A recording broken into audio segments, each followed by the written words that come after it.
안녕하세요. 썰맘의 오래된 애청자이자 30대 여자입니다. 매일 듣는 다른 분들의 사연을 통해서 하루의 스트레스를 풀거나 먹먹한 감동으로 눈물을 찔곤 했는데 오늘은 애청자의 입장이 아닌 사연 주인공으로 인사를 드리려고 합니다. 저는 시어머니와 애달픈 정을 나눈 절절한 사연 하나를 가지고 있습니다. 지금도 그 생각만 하면 눈시울이 뜨거워지는데요. 각박한 세상 살아가시는 여러분들이 제 이야기를 듣는 시간만큼은 조금이나마 힐링의 시간이 되길 바라며 그럼 조심스레 제 사연을 시작해 보겠습니다. 전 어머니에 대한 기억이 별로 없습니다. 일찍이 병으로 돌아가시는 바람에 엄마의 사랑을 받아본 기억이 없어요. 하지만 병으로 돌아가신 엄마 대신 헌신적인 사랑으로 저와 동생을 키워주신 아버지 덕분에 엇나가는 일 없이 잘 성장했습니다. 어려서부터 남자애들처럼 뛰어노는 걸 좋아해서인지 공부보다는 운동에 더 취미가 있었고요. 고등학교 때부터 시작한 육상으로 대학교까지 진학을 하게 됐죠. 대학을 졸업하고 잠시 실업팀에도 몸을 담았지만 치명적인 두상으로 일찍이 은퇴를 하게 됐습니다. 하지만 운동을 못하게 됐다고 해서 좌절하거나 실망하진 않았어요. 그냥 내 운동 인생이 여기까지구나 그렇게 순순히 받아들였던 것 같습니다. 또 운이 좋게도 운동을 그만두자마자 괜찮은 회사에 입사를 할 수 있게 돼서 생각보다 빨리 제 2의 인생을 시작할 수 있었네요. 원체 성격이 쾌활하고 시원해서인지 자칫 어려울 수 있는 직장 생활에도 쉽게 적응했어요. 이런 말이 어떨지 모르겠지만 적어도 제가 알기로는 저를 겪어본 사람치고 절 싫어했던 사람은 없었던 것 같습니다. 직장 생활을 하게 되면서부터 여기저기에서 소개팅을 하자는 제안이 많이 들어오더라고요.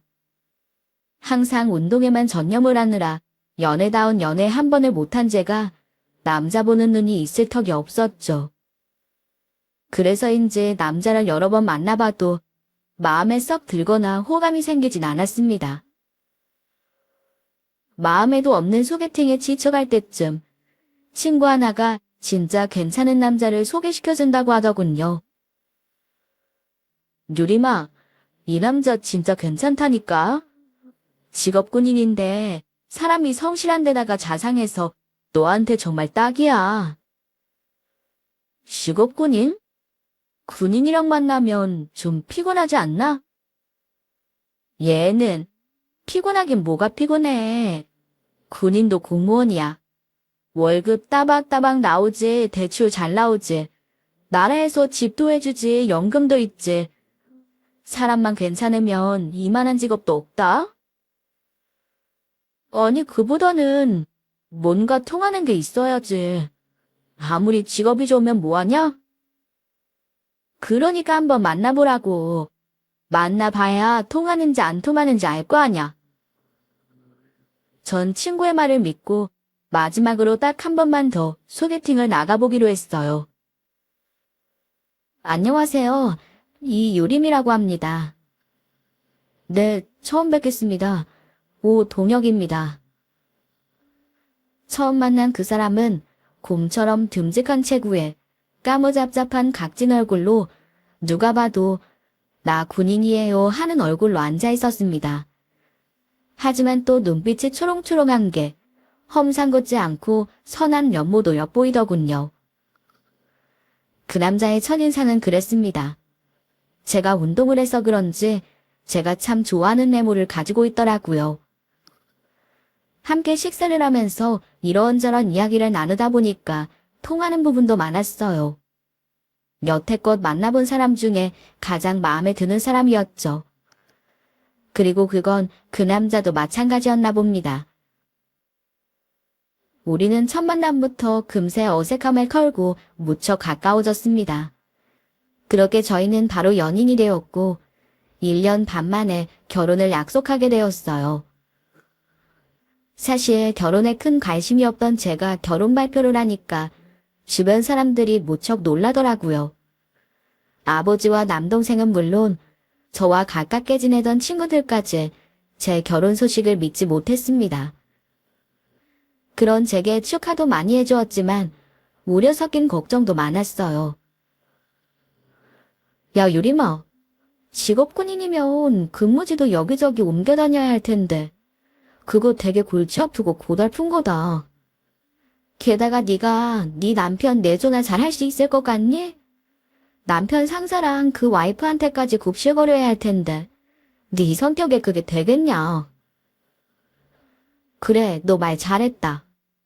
내 성격에 남편 상사한테 어떻게 아부를 하겠니? 난 애초에 그럴 생각 없다. 게다가 집은 나라에서 다 제공해주니까 이사 자주 다니는 것쯤은 상관없어. 나한테 결국 제일 중요한 건 그 사람 자체라고. 주변의 걱정 어린 시선에도 저는 아랑곳 않고 결혼 준비를 하며 예비 신획 식구들을 만나는 자리까지 갖게 되었습니다. 처음 본 예비 시어머니의 인상은 참 따뜻했어요. 남편분을 잃고 혼자 살고 계신 시어머님은 절 보자마자 환한 미소로 반겨주시더군요. 반가워요. 우리 동혁이가 입에 침이 마르도록 칭찬을 하던데 정말 동혁이가 반할만 하네요. 이렇게 곱고 예쁜 색시일 줄은 몰랐어요. 네? 아, 가찬이세요. 감사합니다. 자, 얼른 앉아요. 어차피 다 식구 될 사람들이니까 불편하게 생각하지 말고 편하게 들어요. 인사를 드리러 간 자리엔 예비 시어머님뿐만 아니라 남편의 형님, 그리고 형수님까지 다 같이 계시더라고요. 예비 시어머니는 상다리가 부러질 정도로 음식을 준비해 주셨는데요. 음식 솜씨가 얼마나 좋으시던지 먹는 것마다 입에 짝짝 달라붙는 겁니다. 아무래도 예의를 지키며 얌전을 빼야 되는 자리라서 음식 먹는 것도 조심스러웠는데 입맛에 너무 잘 맞아서 염치불구하고 음식을 맛나게 먹었죠. 예비 시어머님은 참 감사하게도 그런 제 모습까지도 예쁘게 봐주셨네요. 먹는 것도 어쩜 이렇게 복스럽게 먹을까? 어때요? 뭘 좋아할지 몰라서 이것저것 준비해봤는데 입에 맞아요? 네, 어머니. 정말 맛있어요. 음식 솜씨가 진짜 대단하신데요? 예비 며느리한테 이런 칭찬받으니까 기분이 참 좋네요. 입에 맞는다고 하니까 정말 다행이에요. 진짜예요. 어머니 음식 정말 너무 맛있어요. 그래요. 맛있게 먹어줘서 정말 고마워요. 필요한 반찬은 이야기해요. 안에 더 있으니까. 예비 시어머님이 좋아하시니까 전 마음 놓고 음식을 먹었어요. 그런데 제 앞에 앉아있던 여자가 절 못마땅한 표정으로 보더라고요. 남편의 형수, 그러니까 제겐 형님이 될 사람이었죠. 그 눈빛이 좀 의식이 됐지만 그러려니 하고 넘어갔습니다. 그런데 그분이 제게 가시돋친 한마디를 던지는 게 아니겠어요. 적당히 드세요. 괜히 억지로 먹다 체하지 말고. 네? 아니요. 억지로 먹는 거 아니에요. 진짜 맛있어요. 아, 참. 반죽도 좋으시네. 이런 자리에서 입맛 돋우시고. 네. 아, 네. 제가 원래 어디서든 잘 먹어요. 그래요. 알았어요. 많이 먹어요. 남자분들은 잘 모르시겠지만 여자들끼리는 몇 마디만 나눠보면 이 사람이 내게 어떤 감정을 가지고 있는지 금방 알거든요. 예비 형님인 이 여자는 절 탐탁지 않게 생각한다는 걸 금방 알 수 있었습니다. 그런 생각이 딱 드니까 왠지 심사가 뒤틀립니다. 예비 시댁에서 환영받아서 좋았던 기분이 싹 잡치더라고요. 하지만 입술을 꼭 다물고 화를 삼켰죠. 처음 만난 자리에서 기분 나쁜 티를 낼 수는 없었으니까요. 유림아, 엄마가 널 너무 좋아하시던데? 아까 나한테도 너무 마음에 든다고 기침하시더라고. 그래? 정말 다행이다. 나도 오빠 어머님한테 참 좋은 느낌 받았어. 정말 좋으신 분 같아.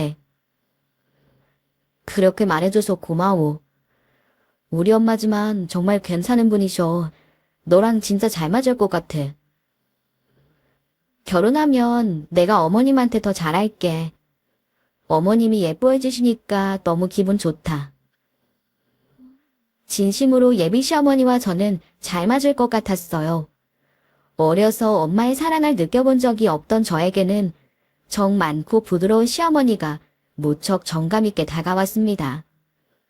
저런 분이 제 시어머니가 된다면 정말 더할 나위 없이 좋을 것 같다는 생각도 들었고요. 형님 될 사람이 마음에 걸리긴 했지만 대체적으로 시댁 식구들은 괜찮은 분 같았네요. 그렇게 우리 두 사람은 주변의 축복 속에 식을 올렸고 이제 시어머니와 진짜 가족이 되었습니다. 첫 신혼집으로 군인 아파트에 들어가게 됐는데요. 남편이 근무하던 부대가 시댁과 멀지 않은 곳이어서 시어머니를 자주 볼 수 있었어요. 유림아, 이거 너 써라. 이게 뭐예요, 어머니? 요 앞 찜질방 새로 생긴 거 알지? 내가 거기 이용권을 좀 사뒀는데 너랑 나눴으면 좋을 것 같아서. 어머, 어머님 찜질방 좋아하세요? 그럼, 하루가 멀다 하고 다니는걸? 저도 해요. 저도 찜질방 무척 좋아하거든요. 이제 어머님이랑 함께 다니면 되겠네요. 그래? 그거 정말 반가운 소식이구나. 큰애는 이런 거 영 싫어해서 여태 나 혼자 다녔는데 이제 심심하지 않겠어. 그러게요. 그럼 우리 지금 당장 가요. 새로 생긴 찜질방이 어떤가 구경도 할 겸 말이에요. 그거 좋지. 시어머니와 저는 시쳇말로 죽이 참 잘 맞았습니다. 마치 여고생 단짝 친 것처럼 여기저기를 잘도 돌아다녔네요. 찜질방에서 뜨끈뜨끈 몸을 지지며 수다를 떠는 건 기본이었고요. 동네 시장을 구석구석 다니면서 시간을 보내기도 했습니다. 또 입맛이 비슷한 우리는 유명한 맛집을 찾아가서 줄을 서기도 했네요. 시어머니와의 그런 시간은 낯선 동네에 적응하는데 정말 큰 도움이 됐어요. 제가 아무리 성격이 털털하긴 하다지만 남편 하나 믿고 오랫동안 살았던 곳을 떠나 산다는 게 쉬운 일은 아니었거든요. 그때마다 때로는 친구 같고 때로는 엄마 같은 시어머니가 제게 큰 힘이 되어주셨습니다. 하지만 형님은 그런 우리 둘 사이가 영 마뜩하지 않았나 봅니다. 형님네는 시댁과 차로 1시간 정도 떨어진 곳에 사셨는데요. 어쩌다 제가 시댁에 놀러오면 어머니와 가깝게 지내는 것이 마음에 들지 않다는 내색을 꼭 내비치는 겁니다. 동서, 엊그제도 어머님이랑 찜질방에 다녀왔다며? 동선 정말 왜 그래? 네? 제가 뭘요? 난 사람들이 바들거리는 공중목욕탕은 딱 질색이란 말이야. 그런데요? 제가 형님한테 찜질방에 같이 가자고 한 것도 아닌데 왜 그러시는 건데요? 아니, 내가 못 가는 곳에 콕 집어서 시어머니랑 찰싹 달라붙어서 다니면 내가 뭐가 되느냐고. 동서는 그런 생각은 안 해. 사람 엿먹이는 것도 아니고 벌써부터 눈치 싸움 하자는 거야 뭐야. 눈치 싸움이요? 아니 형님, 말씀 참 이상하게 하시네요. 제가 무슨 눈치 싸움을 했다고 이러세요? 그리고 전 형님이 찜질방을 좋아하시는지 안 좋아하는지 전혀 모르고요. 그냥 어머님이 찜질방을 좋아하시니까 함께 다녀온 건데 왜 그렇게 생각을 하시는지 이해가 안 가는데요. 됐어. 누가 그런 소리를 믿을 것 같아. 동서도 다 꽁꽁이가 있으니까 어머님 눈에 들려가는 거잖아. 뭐라고요? 사람 불쾌하게 왜 자꾸 이상한 사람을 만들어요? 꽁꽁이요. 저 그런 거 없어요. 그냥 어머님이랑 시간 보내는 게 좋아서 그러는 거라고요. 그냥 넘어가려고 해도 자꾸 사람 속을 긁으니 견딜 수가 있어야죠. 아무리 형님이라지만 사람을 이런 식으로 매도하는 건 아니죠. 그간 본인이 시어머니를 어떻게 생각했는지는 몰라도 시어머니에 대한 제 마음을 멋대로 해석하는 게 우스웠습니다. 됐어. 아님 말고. 아무튼 난 동서 하는 짓이 꼭 그래 보인다고. 끝까지 나를 세우는 형님 모습에 귀가 찼습니다. 형님과 제가 목소리를 높이자 시어머니가 물으시더라고요. 너희들 혹시 싸웠니? 무슨 일이길래 그래? 그러자 형님이 안면을 싹 바꾸더니 생글생글 웃어 보이는 게 아니겠어요. 네? 아우, 싸우긴요, 어머니. 제가 동서랑 왜 싸워요? 싸운 게 아니라 드라마 얘기한 거예요, 드라마. 그치, 동서? 네? 아, 뭐... 시어머니 앞에서 목소리까지 바꿔가며 그런 말을 하는데 정말 배고 뺨을 치고도 남겠더라고요. 어머니, 그나저나 이렇게 애교 많고 다정한 며느리 생기셔서 좋으시죠? 제가 바빠서 어머님을 잘 못 챙기는데 동서 때문에 얼마나 안심인지 몰라요. 우리 예쁜 동서 잘 챙겨주세요. 말이라도 고맙구나. 큰애 네가 혹시 질투라도 할까봐 걱정했는데 그렇게 생각한다니 다행이야. 어머님은 제가 무슨 애도 아니고 질투를 해요. 그런 걱정하지 마시고 동서랑 맛있는 것도 사드시면서 재미나게 시간 보내세요. 어머님 나이에는 스트레스 안 받고 즐겁게 사시는 게 제일이라니까요. 그래, 알았다. 고맙다, 큰애야. 진심이 하나도 담겨있지 않은 형님의 억지 미소에 기가 막혔습니다. 처음 봤을 때도 좋은 인상이 아니었지만 겪으면 겪을수록 참 졸렬한 사람 같더라고요. 같은 여자지만 제가 딱 싫어하는 타입입니다. 그날 이후 전 형님에 대한 생각이 확고하게 자리를 잡았어요. 그리고 다시 한번 다짐했습니다. 또 이런 일이 생기면 가만히 있지 않겠다고요. 하지만 모 눈에는 뭐밖에 보이지 않는다고 했던가요. 형님을 만났다만 하면 꼭 사달이 벌어지는 겁니다. 사람이 작정을 하고 시비를 거니 저라고 매일 피할 수가 있나요? 동서 나 좀 봐. 네, 저를요. 왜요? 왜긴 왜야. 선이 동서가 보자는데 이유가 필요해? 아니 동서는 지금도 그렇고 왜 자꾸 내가 하는 말에 태클을 걸어? 제가 무슨 태클을 걸었는데요? 아까 내가 어머님한테 요새 같은 시대에 무슨 돼지저금통에 동전을 모으냐고 했더니 동서가 뭐라 그랬어? 알뜰해 보이고 좋다고 그랬지? 네, 그게 왜요? 사람이 좀 한순간이라도 진솔해봐. 동서는 돼지저금통이 굳었더리라고 진짜 생각 안 해. 실은 그렇게 생각하지도 않으면서 그저 시어머니 하는 일에 무조건 찬성이라는 식의 태도는 문제 있는 거 아니야? 이래도 동서가 시어머니 기분 맞추는 게 아니라고 할 수 있어? 형님, 제가 저번에도 말씀드렸지만 전 시어머니 기분 맞추려는 게 아니라 진짜 그렇게 생각해서 말한 거예요. 돼지저금통이 뭐가 어때서요?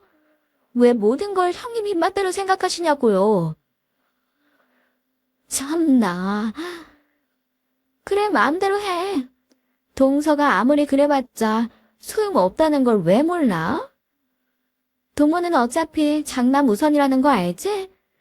시어머니한테 아무리 아양을 떨어도 결국 고간 열쇠는 나한테 주실 거라고. 네, 고간 열쇠요. 그건 또 무슨 말씀이세요? 요즘에 고간이 어딨다고 문 열쇠 타령이에요. 정말 뻔뻔하기는. 서방님한테 다 들었으면서 어쩜 이렇게 연기를 잘해? 암튼 괜한 애쓰지 말고 얼른 냉수 마시고 속 차려 동서. 형님이 도무지 알아들을 수 없는 말을 예방적으로 하고 사라지는데 정말 어이가 없더라고요. 형님 속엔 대체 뭐가 들어있는지 궁금해지기까지 합니다. 저는 형님과 툭탁거린 일에 대해 또 형님이 말한 곳간 열쇠에 대해 남편에게 물어봤어요. 아, 곳간 열쇠? 그럼 그걸 말하는 건가? 당신도 곳간 열쇠가 뭔지 알아? 음, 엄마가 귀중한 서류나 물건 같은 걸 넣어두시는 반다지가 있거든. 엄마는 거기다가 꼭 소중한 걸 넣어두시고는 열쇠로 잠가두셔.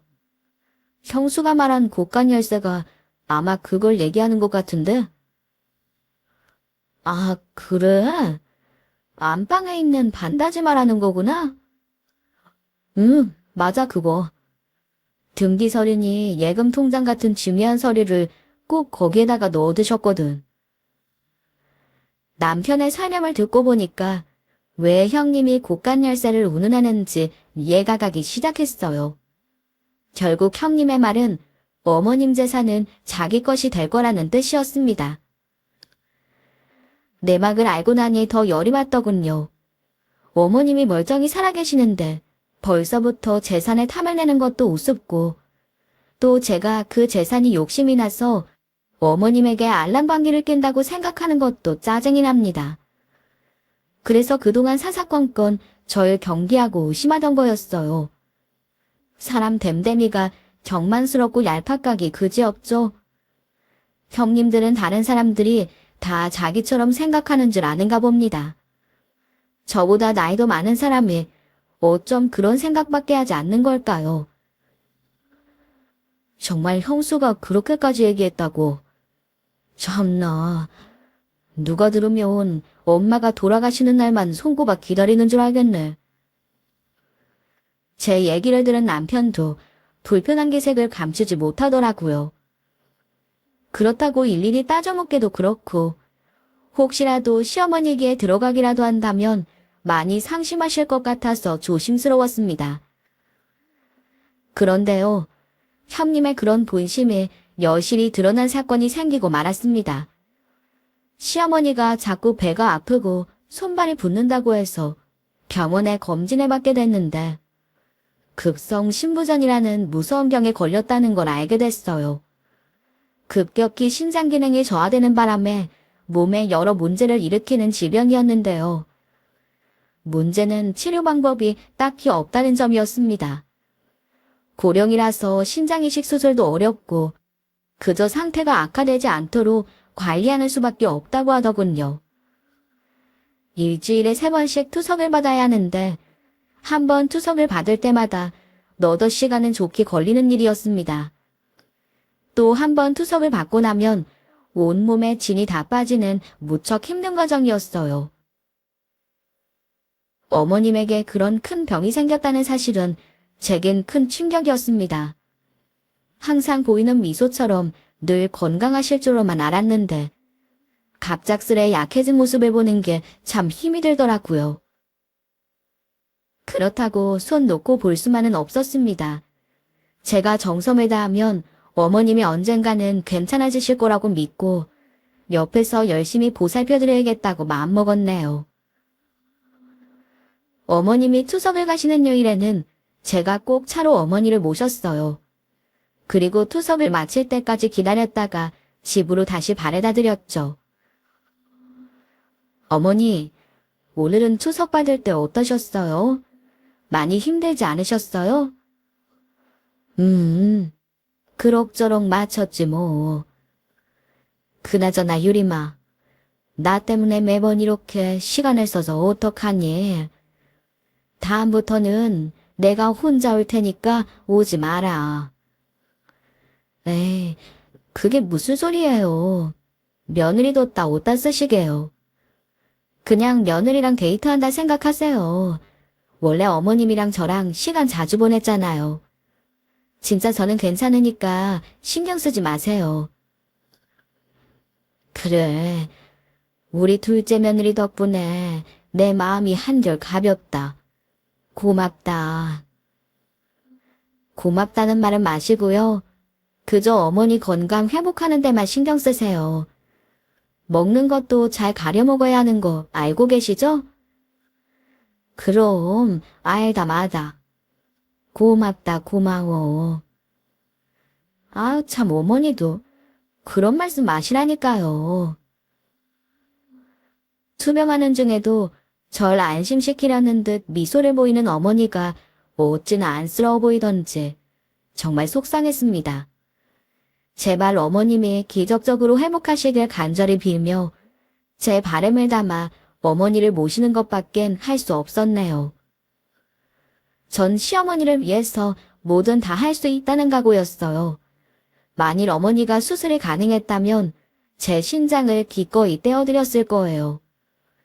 제게 어머님은 시어머니 이상의 존재이셨습니다.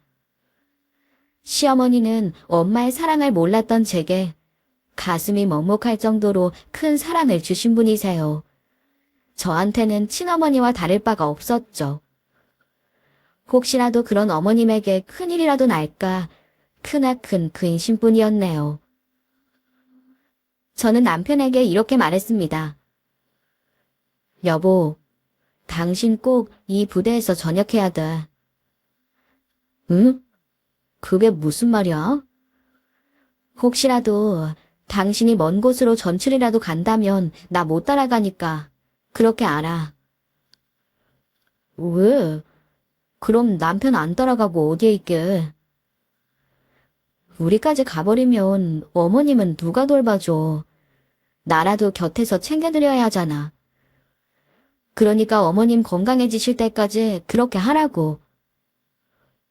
아, 그런 말이었어? 알았어. 내가 웬만하면 다른 부대로 안 가고 여기 있어 보도록 할게. 고마워, 여보. 저는 남편에게 선언한 대로 시어머니의 병간 후에 최선을 다했습니다. 함께 병원을 다니는 건 물론 신장에 좋다는 약과 음식을 항상 챙겨드렸죠. 어머님 기분이 우울해지실까봐 막내딸처럼 애교도 부렸고 컨디션이 괜찮은 날은 멀지 않은 곳으로 자주 바람도 쐬러 다녔어요. 병은 환자의 상태에 따라 극적으로 좋아지기도 하는 거니까요. 또 어머님과도 최대한 시간을 많이 보내려고 노력했어요. 그게 제가 어머님께 해드릴 수 있는 최선의 것이라고 생각했습니다. 그렇게 저는 거의 시댁에서 살다시피 한 해 두 해 어머님 곁을 지켰습니다. 그동안 어머님의 상태는 좋아졌다가 나빠졌다가를 반복하더군요. 그래도 그런 제 노력 덕분인지 의사가 말한 심각할 정도의 위험한 상황은 오지 않았습니다. 어머님이 정기적으로 투석을 받으시고 항상 세심하게 관리를 해야만 했지만 전 이렇게라도 오래 제 곁에 있어주시기만 한다면 바랄 것이 없었네요. 저에겐 시어머님은 없어서는 안 될 정말 소중한 존재로 자리매김하셨거든요. 그렇게 10년이라는 세월이 훌쩍 지나갔습니다. 어머님의 육체는 무척 쇠약해지셨지만 그래도 정신은 맑으셨고 말씀도 또렷하게 하셨어요. 어머님은 늘 제 이름을 다정하게 부르시며 절 딸처럼 여겨지셨습니다. 하지만 어머님의 상태는 점점 나빠지고 있었어요. 누구보다도 곁에 있는 제가 잘 알고 있었지만 애써 부정하려고 했을 뿐이었죠. 어머님의 상태가 심각해질 때면 가족들은 총비상이 되곤 했습니다. 연락을 받은 형님네도 부랴부랴 시댁에 찾아오곤 했네요. 그런데 말이죠. 형님의 표정에서는 마치 이 상황이 즐거운 듯 보였다면 제 착각일까요? 아픈 시어머니 앞에선 죽상을 짓지만 뒤돌아선 형님의 표정엔 슬픈 기색은 눈을 씻고 찾아봐도 찾아보기 힘들더군요.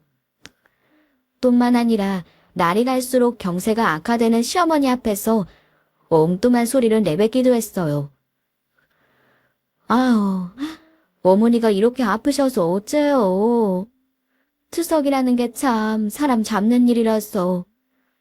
급성 신부전에 걸려서 갑자기 돌아가시는 일도 많다던데. 그래도 어머님은 오래 버티시는 거예요. 그래서 말인데, 어머니, 혹시 반다지 열쇠는 어디다 두셨어요? 왜? 내가 너한테 열쇠도 안 주고 죽을까봐 그러니? 어머, 어머님도 참, 무슨 말씀을 그렇게 하세요? 그깟 열쇠 없더라도 저런 반다지쯤이야 금방 열 수 있죠. 전 다만 그래도 어머님이 정신이 또렷하실 때 정리할 걸 정리해 주셔야 자식들 사이에 분란이 일어나지 않는다는 말씀 드리는 거죠. 걱정 마라. 내가 큰애 너 서운하지 않도록 내 소중한 열쇠 너한테 내어줄 테니까. 아, 알아. 어머니 마음을 내가 왜 모르겠어요? 혹시 서운하셨던 건 아니시죠? 아, 우리 어머님 오래 사셔야 할 텐데. 입가에 가식이 잔뜩 배어있는 미소를 머금은 형님을 보니까 정말 뒷골이 땡기더군요. 어떻게 아픈 시어머니한테 반다지 열쇠를 달라는 둥, 재산을 잘 정리해야 한다는 둥 그런 말만 짓거리는지 정말 우라통이 터져나갔습니다. 저는 그런 형님에게 바깥에서 잠깐 이야기 좀 하자며 불러내었어요. 왜 동서? 무슨 말이 하고 싶어서 나오라는 건데? 형님, 대체 어머니한테 왜 자꾸 그런 말을 하시는 거예요? 아픈 사람한테 재산 얘기를 그렇게 하고 싶으세요? 아, 그거? 근데 그게 왜? 이런 거 미리미리 정리를 해둬야 자식들이 편한 거야.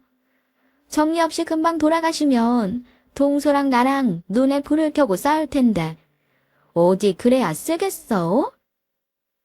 이런 날 매정하다고 생각할지도 모르겠지만 이게 다 동서를 위해서 이러는 거라고. 동서가 맨날 시어머니한테 착한 며느리인 척 얌전을 따고 있으니까 내가 자초해서 악역을 맡는 거 아니야. 그럼 나한테 고마워해야지. 안 그래? 뭐라고요? 내가 형님이랑 똑같아 보여요. 전 재산 같은 거 하나도 관심 없다고요. 전 그냥 어머님이 빨리 낫기를 바라는 마음뿐이에요. 헐씨구. 어디 어머님 돌아가시고 난 후에도 그런 말이 나오나 보자고. 분명 10원짜리 한 장 더 가져가려고 손톱을 세울걸. 동서라고 별 수 있겠어? 사람들 생각하는 거 다 똑같아. 그러니까 제발 아닌 척 좀 하지 마.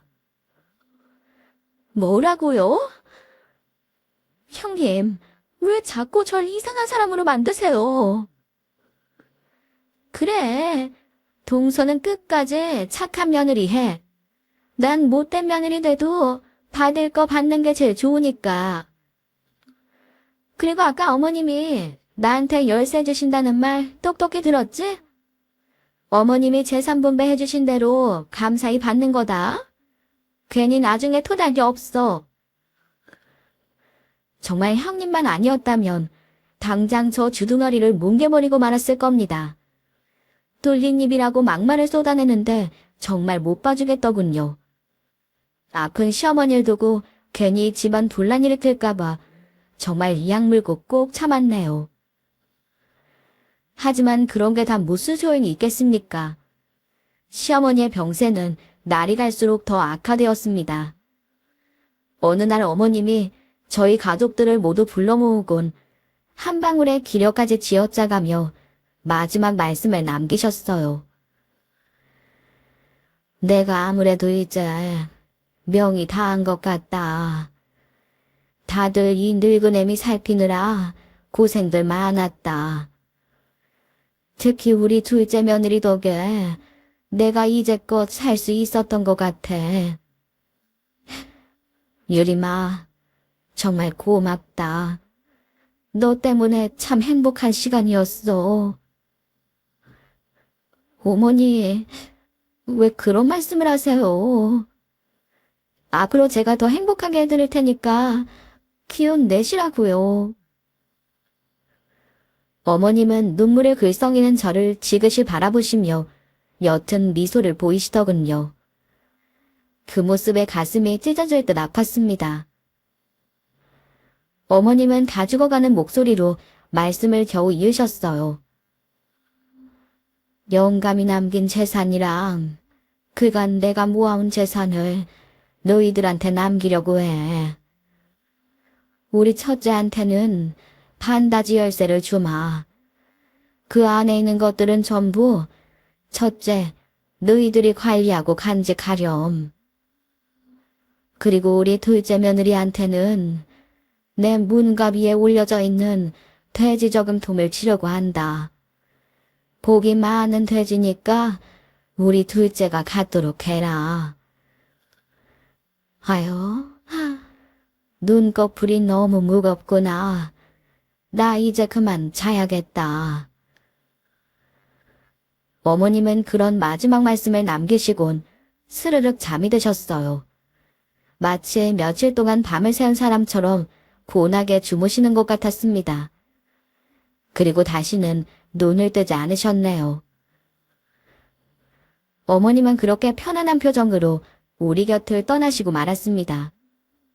마음의 준비를 하지 않았던 건 아니었지만 어머님이 막상 세상을 떠나시니까 눈물이 도저히 멈추질 않더라고요. 어머님은 제게 자신을 돌봐줘서 고맙다고 하셨지만 근 10년이란 세월 동안 어머님 곁을 지킨 시간들은 제게도 너무 행복한 시간이었습니다. 그런 어머님을 다신 볼 수 없다고 생각하니 마음이 산산조각 나는 것처럼 무너져 내려버렸어요. 멍한 상태로 시어머님의 장례를 치르면서도 절 두고 떠난 어머님이 괜스레 원망스럽기도 하더라고요. 어머님을 보내드리고 난 후 우리 가족들은 이런저런 정리를 하기 위해 아직 어머님의 온기가 남아있는 시댁에 모였습니다. 그런데 형님이 들뜬 목소리도 이런 말을 하는 게 아니겠어요. 동서, 서방님, 지난번에 어머님이 남기신 유언 기억하고 계시죠? 동양 어머님이 제겐 반다지 열쇠 주신다고 했고 동서한테는 안방 문갑 위에 올려둔 돼지 저금통을 주신다고 했잖아요. 어머님 사망 신고하기 전에 깔끔하게 정리할 건 정리를 하자고요. 다들 어머님 유언 꼭 지키시길 바래요. 그런 말을 한 형님이 서랍을 열어 어머님의 반다지 열쇠를 꺼내옵니다. 그리고 제겐 묵직한 돼지 저금통을 툭 던지듯 내밀더군요.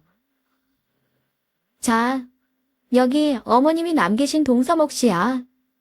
저금통이 아주 묵직한 거 보니까 잘하면 10만 원 정도는 나오겠다. 농담인지 진담인지 형님은 제게 그런 말을 던지고서 반다지 문을 열더군요. 그 안에 차곡차곡 보관돼 있을 부동산 등기 서류들 때문인지 아주 신이 나 보였습니다. 반다지를 확인한 형님이 허둥지둥 안에 내용물을 꺼냅니다. 형님이 반다지에서 꺼낸 건 두꺼운 앨범 몇 권에다가 어머님이 즐겨 들으시던 LP판 수십 장이었어요. 형님이 아주버님을 보며 다급하게 눈동자를 굴리더라고요. 어머, 이게 뭐야? 이거 말고는 아무것도 없어? 이게 어떻게 된 거야, 여보? 이 안에다가 어머님이 등기 서류며 예금 통장 같은 중요한 물건들을 보관하셨잖아. 근데 왜 이따위 쓸데없는 것들만 있느냐고? 뭐, 그걸 내가 어떻게 알아? 원래 엄마가 늘 반다지에다가 중요한 서류들을 보관했었는데. 진짜 이게 뭐야 정말. 동서, 동서가 무슨 수작을 부린 거지? 그치? 얼굴이 빨개진 형님이 절 노려보며 묻더군요. 수작이요? 형님, 그게 무슨 말이에요? 전 반다지 안에 뭐가 있는지도 모르는데요. 거짓말하지 마. 항상 어머님 곁에 찰싹 달라붙어 있던 동서가 모를 리가 없잖아. 늙은 어머님 꼬셔서 무슨 수작 부린 거 아니야. 형님, 자꾸 이런 식으로 나오면 저도 가만 안 있을 겁니다. 저도 참는데 한계가 있다고요. 짜증나 정말. 어쩐지 동서한테 돼지저금통을 준다고 했을 때부터 이상했는데. 됐고, 그 돼지저금통이나 뜯어보자고. 형님은 제게서 억지로 돼지저금통을 빼앗더니 배를 갈랐습니다. 그 안에서 1,000원, 5,000원짜리 지폐와 동전들이 후두둑 떨어지더군요. 그리고 웬 작은 열쇠 하나가 그 속에 섞여 있었어요. 전 그 열쇠를 얼른 주워서 남편에게 보여줬죠. 이건 무슨 열쇠야? 혹시 당신 알아? 이거 안방 문갑 서랍 열쇠 아니야. 그거 같은데. 그러자 안달이 난 형님이 빨리 문갑 서랍 열어보라고 재촉을 하기 시작했어요. 전 그런 형님 때문에 머리가 지끈거렸지만 저도 궁금증이 일어서 문갑 서랍에 열쇠를 꽂고 돌려보았습니다. 어머님의 문갑 서랍 안에는 형님이 그토록 찾았던 어머님의 부동산 등기 서류들과 예적금 통장들이 가지런히 정리가 되어 있었어요. 그리고 문갑 안쪽에 있던 노란색 서류에는 어머님의 자필 유언장과 이를 공증하는 변호사의 명함이 들어있더군요. 제가 그 유언장을 확인하고 있는 사이 눈이 휘둥그레진 형님이 소리를 칩니다. 어머, 이게 뭐야? 왜 이것들이 이 안에 있는 거야? 그럼 뭐야? 어머님은 나한테 저 따위 쓰레기 물건들을 물려주신 거고 동서한테 이 재산들을 다 주신다는 거였어? 어머, 미쳤어. 이쯤 되니 형님의 앙칼진 목소리가 더 이상 귀에 들어오지 않았습니다. 전 그제서야 어머님의 깊은 뜻을 알게 됐죠. 어머님은 부동산과 금융재산을 반다지가 아닌 문갑에 옮겨놓았고 그 열쇠를 돼지저금통에 넣어서 제게 남기신 거예요. 그리고 욕심이 많은 형님에겐 어머님이 소중하게 간직한 앨범과 LP판이 들어있는 반다지 열쇠를 주신 거였고요. 고간 열쇠를 내놓으라는 형님의 등살에 어머님은 돌아가시기 전 이런 방법을 생각해 두신 거였습니다. 거기까지 생각이 미치자 콧날이 시큰해지면서 눈동자가 뜨거워졌어요. 절 생각한 어머님의 깊은 사랑에 한없이 가슴이 먹먹해지더군요. 하지만 그 꼴을 가만히 두고 볼 형님이 아니었습니다. 어머님의 재산이 반다지가 아닌 문갑 서랍 안에 있었다는 걸 알게 된 형님이 저한테 나를 세우며 몰아붙였어요. 뭐야? 설마 이 문갑 안에 있는 어머님 재산을 동서가 전부 다 가지겠다는 생각을 하고 있는 건 아니겠지? 도모가 남긴 재산은 자식들한테 공동으로 똑같이 분배되는 거 알잖아. 그치? 법이 그래, 법이. 왜요, 형님? 형님이 아까 어머님이 남기신 유언은 꼭 지키라고 하셨잖아요. 어머님이 반다지 안에 있는 건 형님 거라고 했고 돼지저금통은 제 거라고 했으니까 꼭 지켜야 되는 거 아니에요? 참나. 죽을 때 다 된 노인네가 헛소리 안 크게 무슨 효력이 있다 그래. 반다지 안에 있는 쓰레기가 내가 받을 유산인지 문갑 안에 있는 서류들이 동서 유산인지 어떻게 증명할 건데? 눈에 도끼를 품은 형님이 목에 핏줄을 세우며 악다구니를 썼습니다. 그 모습에 아주버님 인상이 심하게 구겨지더라고요. 전 그런 형님에게 어머님이 남긴 자필 유언장을 보여주었어요. 그 안에는 어머님이 문갑 서랍 안에 있는 모든 재산을 둘째 아들과 며느리에게 남긴다고 정확히 쓰여 있었습니다. 그리고 첫째에겐 반다지 안에 있는 소중한 앨범과 LP판을 남긴다고 적시되어 있었죠. 유언장을 보는 형님의 손이 부들부들 떨리기 시작했어요. 그리고 느닷없이 제 바지가랑이를 붙잡고 오열하는 겁니다. 동서, 나 좀 도와줘. 나 이 재산 없으면 정말 죽어.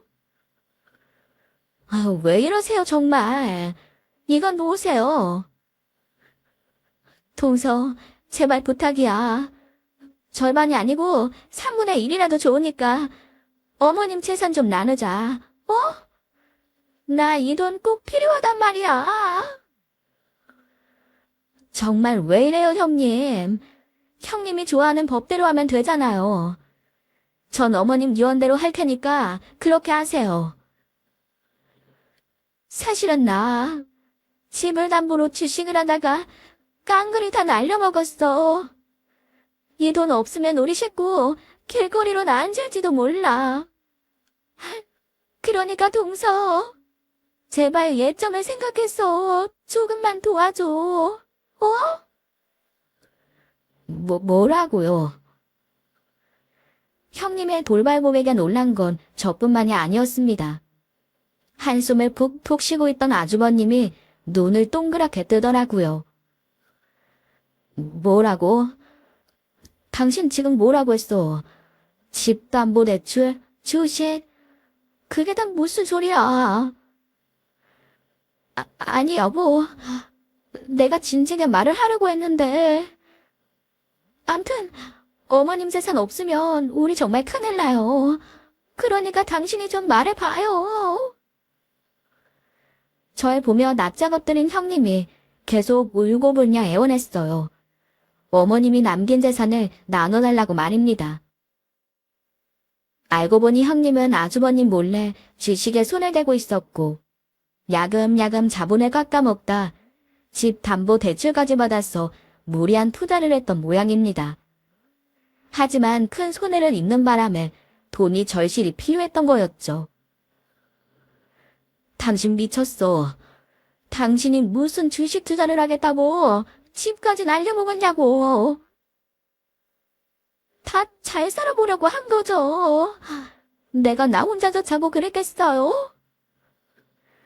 암튼 어머님 재산은 우리한테도 권리가 있는 거니까 이대로는 못 넘어가요.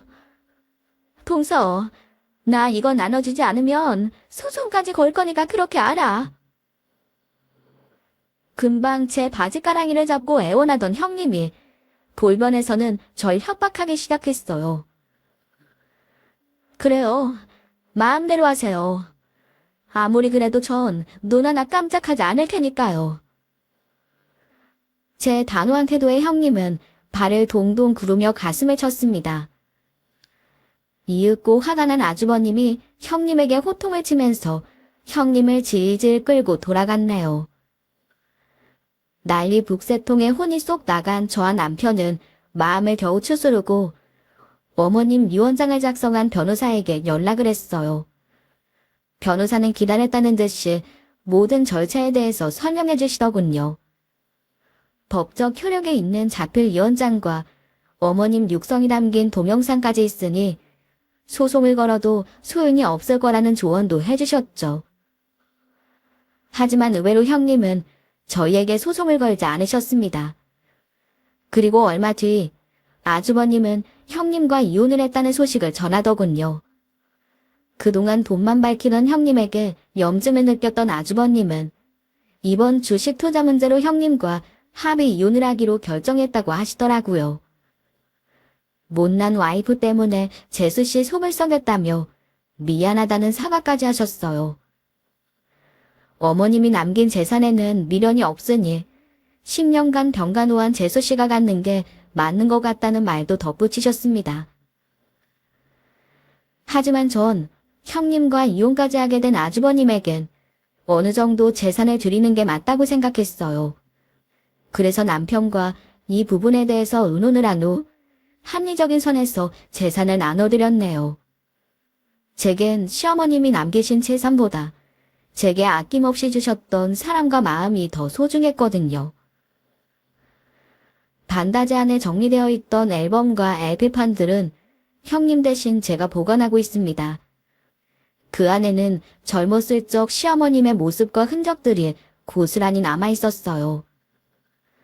돌아가신 시아버님, 그리고 어린 남편과 아주버님의 모습까지. 이 사진들을 정리하면서 옛 추억에 잠겼을 시어머님이 생각이 납니다. 어쩌면 형님에게 남긴 이 유산들이 더 소중한 것일지도 모르겠어요. 전 가끔 어머님이 즐겨 들으시는 음악들과 사진들을 보고 들으며 시어머님을 추억합니다.